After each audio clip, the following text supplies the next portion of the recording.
Narito tayo ngayon upang matunghayan ang nakakakilig, napaka-sweet at talaga namang sobrang pinakainaabangan at nagtitrending na love story ni Kalingap Tata at ni Ate Princess.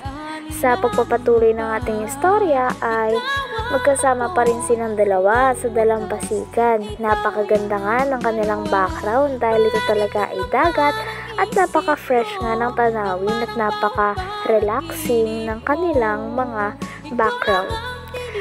Hanggang sa nagtanong naman si Ate Princess kung ano daw sa tingin ni Kalingap Tata at saan nababase ang swerte. Sabi naman ni Kalingap Tata na nababase daw ang swerte sa palad. Kaya naman ibigay daw ni Ate Princess ang palad niya kay Kalingap Tata. Nang nahawakan ni Kalingap Tata ang palad ni Ate Princess, ay grabe't kilig na kilig si Kalingap Tata dahil sa wakas ay nahawakan niya na ang kamay ni Ate Princess.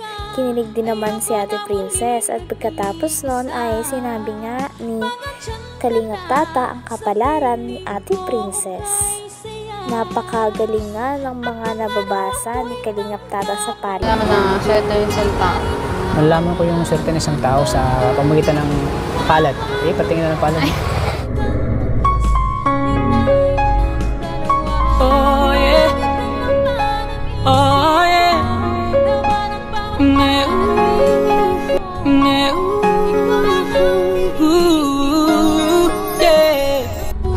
Alam mo, nakita ko sa palad mo na maswerte ka na matutupad mo yung pangarap mo kasi yung palad mo ay talagang straight lang yan. At saka aasinso ka kasi masipag ka eh. At saka darating yung taong magmamahal sa'yo. Ay, sana. Kung sino man yun. Sana malapit lang yan sa Sana magmamahal sa'yo. At saka lahat ng pamilya mo ay matutulungan mo sa pamagitan ng na makatapos ka na.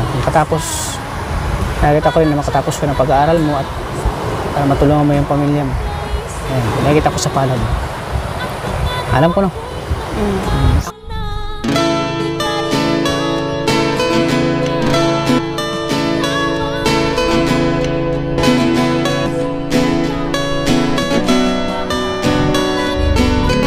Sige, ikaw daw. Alam mo ba kung paano mabasa mo ba yung palad ko? Yung ano po. Parang nakikita ko sa palad ko yung aasenso ka. Natutupad yung mga hiling mo sa buhay mo. Sana Wala bang Siyempre yan, makakanap ka ng taong deserve mo talaga. nasa harap mo? Ano? Ay, sana. Nasa harap? Yan. Joke lang. Ang sabi naman ni Kalingap Tata sa palad ni Ate Princess ay siya daw ay maswerte sa buhay. Makapagtapos daw siya ng pag-aaral at napakarami daw na pangarap niya ang matutupad dahil isa siyang masipag na tao. Mahanap din daw niya ang lalaki na para sa kanya at maganda daw ang takbo ng pag-ibig o love life niya. Hinilaan din naman ni Ate Princess ang mga palad ni Kalingap Tata at nakita niya daw doon na dahil maputi ang puso ni Kalingap Tata, napaka-talented niyang tao, maintindihin, mapagmalasakit, ay napakaraming blessings pa daw ang darating. At talagang matuturing nga na nasa kanya na daw talaga ang lahat. Kaya dadating din ang babae na para sa kanya. Paghintay-hintay lang daw si Kalingap Tata dahil baka nga nasa paligid-ligid na ito at dadating lamang daw ito sa tamang panahon at tamang oras. Grabe at napakagaling nga ng dalawa magbasa ng sarili-sarili nilang mga kapalaran at nakakakilig lalo dahil sa tingin nga ng mga viewers ay sila na talaga para sa isa't isa. Yun yung deserve mo din mahalin yun. Parang kasi nasa yun na po lahat eh, yung matulungin ka, masipag, babait. Wala nang hanapin pang iba sa'yo, Kalingap Tata. Parang nasa yun na po lahat. Kaya, maswerte ka po sa buhay. Pasensya ka na yung palad ko at may Ako naman po. nag-gym kasi ako eh, kaya medyo nagkaroon ng yung kamay ko eh. Yung Kaya pala. anong tawag dyan? Yung ito? Alam ko, liptok pa tawag. Oo. Yung nagtutubig-tubig po. Oo, yun. Kasi nag-gym ako eh. Salamat ha. At sana nga, hindi malayo yung babae na. Sana dito lang yan, sa malapit lang. Lalating din po yan. Kung sino man yan, humanda ka na daw po. Ayan. So, alam mo rin pala mag-ano, no? Ang swerte ng isang tao. Sa palad talaga ano.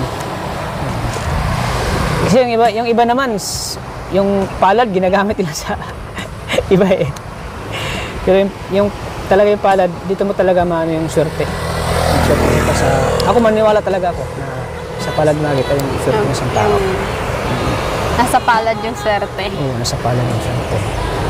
Kaya ikaw, nakikita ko sa yung future na matupad yung pangarap mo. Basta lang, isipin mo na hindi lang yung kahirapan para hindi yung matupad yung pangarap mo. Talaga po. Talagang sipag at tiyaga nga lang po. Para... Sipag mo lang siya. Andito lang ako para sa iyo, princess. Hindi kita iiwan. Ay! Dito lang ako makasuporta sa'yo. Ano man yung mangyari. Ako rin naman po, laging nandito para sa'yo, laging nakasuporta. Number 1 supporter niyo po. Thank you. Grabe, napaka-ano. At the Na-interview naman ni Kalingap Tata si Ate Princess kung ano daw ba ang isa sa mga challenging at talaga namang mahirap na napagdaanan nila sa buhay. Sabi naman ni Ate Princess ay kabilang daw talaga doon ang naranasan daw nila na kumakain sila ng isang beses na lamang daw sa isang araw dahil kapos ang kanilang pera at wala silang pambili ng sapat na pagkain para sa kanila. Ngunit ganun pa man ay nakaya ito ni Ate Princess pati na rin ng kanyang pamilya. At buti naman ngayon at dumating na nga si Kalingap Tata na pwedeng tumulong sa kanila. At deserve niya pong supportahan talaga. At andito lang din naman po ako. Kapag may problema ka, andito ako handang makinig sa iyo at tutulong sa iyo. Ano bang pinakamalaking problema mo na pinagdaanan mo sa buhay? Siyempre po yung panahon na yung wala ka pong makain, parang yan po. Yung malus. Dumating ba sa punto na yung wala kayong makain? Opo. Dumating tayo sa punto namin. Yung ganun. Yung nga sinabi ni Hana, yung kapatid mo. Opo. Banda kayo sa hirap, Talaga po. Kasi 3 beses ang araw na lang kayo kumakain. Nga po. Nangyari po yung araw din na pinasok nga po kami ng bahay. Yun ang pinaka Yung trauma na rin po kami doon dahil nga po doon. Buti pala na nangyari sa inyo ngayon. Wala man na po. Wala na. Tahimik. Tahimik na. Para papasalamat. So yun ang mga hindi mo malimutan sa buong buhay mo na nangyari sa buhay. Hindi po talaga kasi talaga yung pangyayari hindi namin nakakalimutan. Kasi na-trauma din po kami doon nangyari yung sa amin. Oo.